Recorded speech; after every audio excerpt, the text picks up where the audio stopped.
There's a line to a quarry at the end of Thomas's branch. It goes for some distance along the road. Thomas was always very careful to whistle here in case anyone was coming.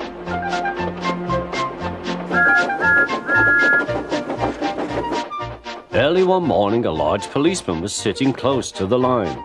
Thomas liked policemen. He had been a great friend of the constable who had just retired. Peep, peep, he whistled, "Good morning." Thomas expected that the new constable would be friendly too, but was sorry to see that he didn't look friendly at all. He was red in the face and very cross. "Disgraceful," he spluttered. "I didn't sleep a wink last night. It was so quiet, and now engines come whistling suddenly behind me." "I'm sorry, sir," said Thomas. "I only said good morning." The policeman pointed to Thomas. "Where's your cowcatcher?" he asked. "But I don't catch cows, sir." "Don't be funny," snapped the policeman.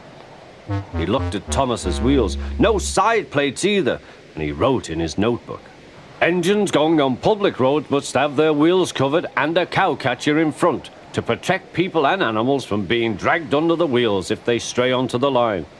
You haven't, so you are dangerous." "Rubbish," said Thomas's driver. "We've been along here hundreds of times and never had an accident." "That makes it worse," the policeman answered. He wrote "regular lawbreaker" in his book. Thomas puffed sadly away.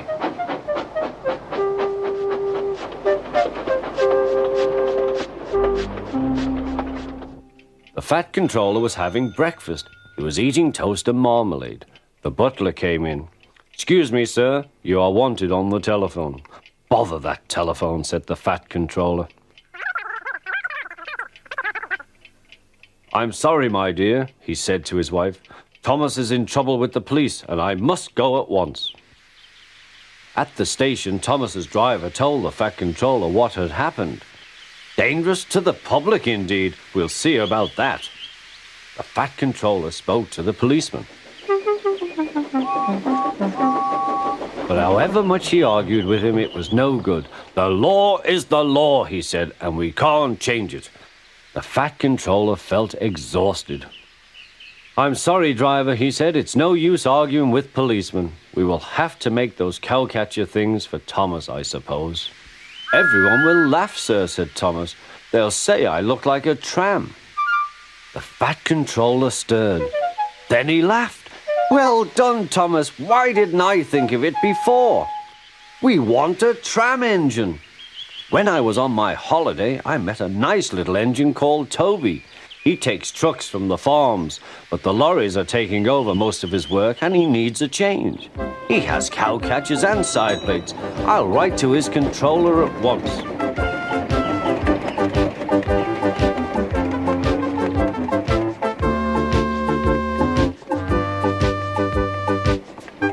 A few days later, Toby arrived. "That's a good engine," said the fat controller. "I see you've brought your coach, Henrietta." "You don't mind, do you, sir?" asked Toby. "The station master wanted to use her as a hen house, and that would never do." "No, indeed," said the fat controller. "We couldn't allow that."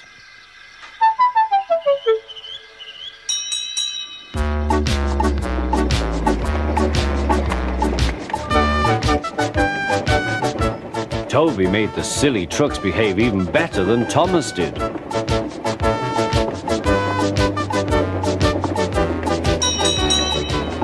Oi, you!